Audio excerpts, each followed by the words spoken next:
अस्सलाम वालेकुम नाजरीन, गिरदोपेश रज़ी के साथ और पंजाब के ज़िमनी इलेक्शन और पंजाब के ज़िमनी इलेक्शन की इंतखाबी मुहिम का आज आखिरी रोज़। और पंजाब के इन ज़िमनी इलेक्शनों में ज़ाहिर है ये हमज़ा शहबाज शरीफ के लिए भी उनकी भी बका का मसला है। उधर से इमरान खान साहब और PTI जो है उसने पूरी कोशिश है उसकी कि अगर हम पंजाब में हम हमज़ा शहबाज को गिरा लेते हैं इन इलेक्शन के नतीजे में तो उसके बाद हम फिर आगे फॉरवर्ड करेंगे। लेकिन पंजाब के 20 हलकों के इन इंतखाबात में मैंने सिर्फ एक हलके की बात करनी है और वो एक हलका मुल्तान का हलका है।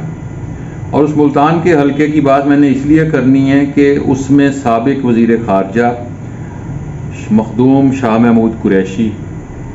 की इज़्ज़त फिर दाव पे लगी हुई है और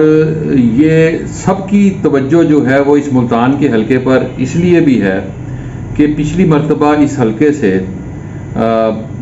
एक नौजवान सलमान नईम ने साबिक वज़ीर ख़ारजा शाह महमूद कुरैशी को, जो पाकिस्तान तहरीक इंसाफ के वाइस चेयरमैन भी हैं,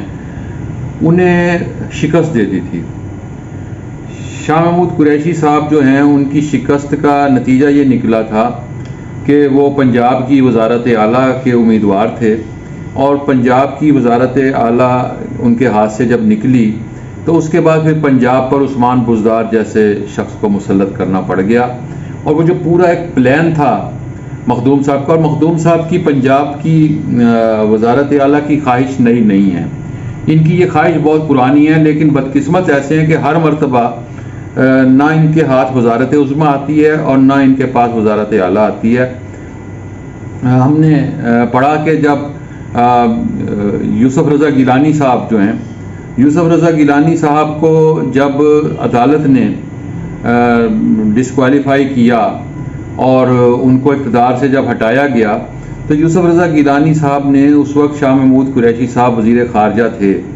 यूसुफ रज़ा गिलानी साहब ने जाते हुए इनसे कहा था कि आपने पार्टी नहीं छोड़नी, अब एक ऐसा वैक्यूम आया है कि इसमें अगले वज़ीर आज़म के तौर पर आपकी बारी आ सकती है। लेकिन शाह महमूद साहब को जल्दी थी और वो जिनके इशारों पर खेलते हैं। इस मरतबा अब इस हलके के हवाले से 2-4 चीज़ें जो हैं वो काबिल गौर हैं। मैं इसके दोनों पहलुओं पर गौर करूँगा। इस वक्त मुकाबला तो ज़ाहिर कांटेदार हुआ है और जिसके बारे में कहते हैं कि अनप्रेडिक्टेबल, यानी अब नताइज के बारे में कोई ये नहीं कह सकता कि किसका पलड़ा भारी है। अगरचे सब अपने अपने तौर पर अपने उम्मीदवार की हिमायत कर रहे हैं और दोनों तरफ से पैसे का बेदरेग इस्तेमाल किया जा रहा है, दोनों तरफ से इलेक्शन में खरीदो फरोख्त का सिलसिला जारी है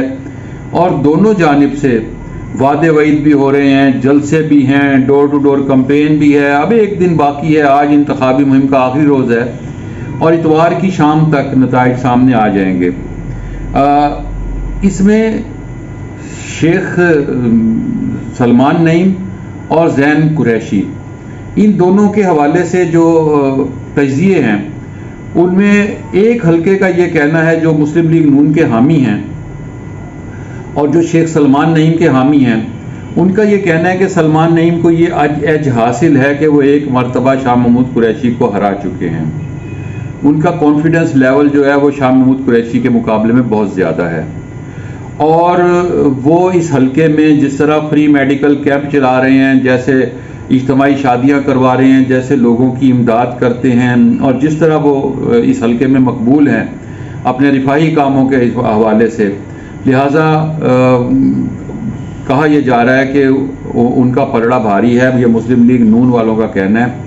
कि वो इस मरतबा भी बड़ा आसानी के साथ ये हलका जीत जाएंगे। और दूसरी जानिब शाह महमूद कुरैशी साहब और ज़ैन कुरैशी के हामी हैं। इसमें हमें इस जानिब से ये दलील दी जा रही है कि शाह महमूद कुरैशी दूसरी मरतबा भी हारने के लिए मैदान में नहीं आए, क्योंकि ज़ैन कुरैशी का हारना अल्टीमेट शाह महमूद कुरैशी का दोबारा हारना ही तस्वुर होगा। और अगर ज़ैन कुरैशी हारते हैं तो इसका मतलब यह है कि शाह महमूद कुरैशी की सियासत जो है वो एंड हो जाएगी। शाह महमूद कुरैशी दूसरी मरतबा हारने के लिए नहीं है और हलकों का यह कहना है कि शाह महमूद कुरैशी जिनके इशारे पर इलेक्शन में आते हैं या जिनके कहने पर वो मैदान में उतरते हैं और जिनकी मर्जी से वो सारे खेल खेलते हैं सियासत के, ये उनकी यकीन दहानी के बगैर मैदान में नहीं आए होंगे। दूसरी दलील ये दी जा रही है कि इस वक्त मुस्लिम लीग नून को अपने अंदर से भी तोड़ फोड़ का सामना है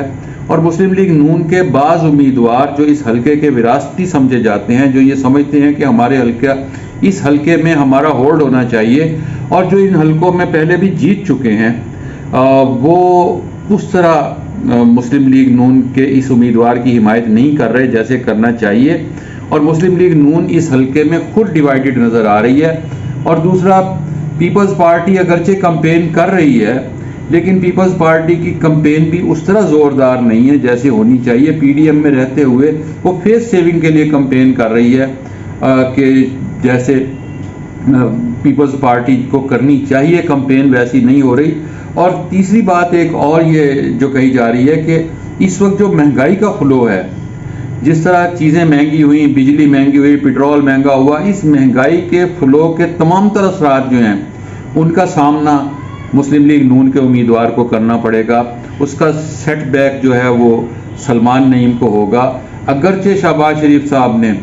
कल पेट्रोल कम की कीमत कम करने की कोशिश की इसी इलेक्शन की वजह से, लेकिन ये कीमत उतनी कम नहीं हुई जितनी तवक्को की जा रही थी। लिहाजा मुस्लिम लीग नून की जानिब से की जाने वाली महंगाई, टैक्सों में इजाफा, IMF की शराइत, ये सब कुछ जो है वो सलमान नईम साहब के अगेंस्ट जा रहा है। और तीसरी बात ये की जा रही है, वो ये की जा रही है कि इस एक हलके में पाकिस्तान तहरीक इंसाफ की तमाम तर कोशिशों के बावजूद मुस्लिम लीग नून जो है उसमें जो दराड़ है उसके नतीजे में शाह महमूद को फ़ायदा पहुंचेगा, लेकिन शाह महमूद कुरैशी को उनकी पार्टी भी नहीं चाह रही कि वो दोबारा इलेक्शन में कामयाब हों। ये भी एक दलील दी जा रही है कि शाह महमूद कुरैशी की पार्टी भी उन्हें इलेक्शन में कामयाब नहीं देखना चाहती। जहां अगर एक तरफ मुस्लिम लीग नून के अंदर से मुज़ाहमत हो रही है तो शाह महमूद कुरैशी की पार्टी के अंदर से भी मुज़ाहमत हो रही है कि शाह महमूद कुरैशी अगर इनका बेटा कामयाब होकर पंजाब असम्बली में पहुंच जाता है तो फिर वज़ारत आला का एक उम्मीदवार दोबारा सामने आ जाएगा शाह महमूद कुरैशी के ख़ानदान में। लिहाजा खुद मुस्लिम लीग की तरह पाकिस्तान तहरीक इंसाफ के उम्मीदवार लोग भी, बल्कि एक तो यहाँ तक कहा गया कि अगर तमाम हलकों में भी पाकिस्तान तहरीक इंसाफ कामयाब हो जाती है तो ये एक हलका ऐसा होगा जहाँ उसे शिकस्त होगी। और दूसरी तरफ ये कहा जा रहा है, सलमान नईम के हवाले से ये कहा जा रहा है कि इस हलके में अगर शाह महमूद कुरैशी की बजाय सलमान नईम हार जाते हैं, दूसरा वर्शन, अगर सलमान नईम हार जाते हैं तो फिर मुस्लिम लीग नून सारे तमाम हलकों में कामयाब हो जाए और इस एक हलके में हार जाए तो फिर मुस्लिम लीग नून ये कहने में हक बजानिब होगी कि जी हमने इंतखाबात में धांधली नहीं की। और उसके खिलाफ जो धांधली का सबसे बड़ा इल्ज़ाम लगाया जाता है और जो सबसे ज़्यादा कंपेन चलाई जाती है और जो शाह महमूद कुरैशी बार बार गुफ्तगू कर रहे होते हैं, सो उनकी ये मुहिम जो है ये भी कमज़ोर पड़ जाएगी। अब जो भी होगा इसका फैसला 2-1 रोज़ में हो जाएगा, लेकिन एक बात बहरहाल तय है कि दोनों में से अब जो भी फैसला होगा वो ज़्यादा मार्जिन से नहीं होगा,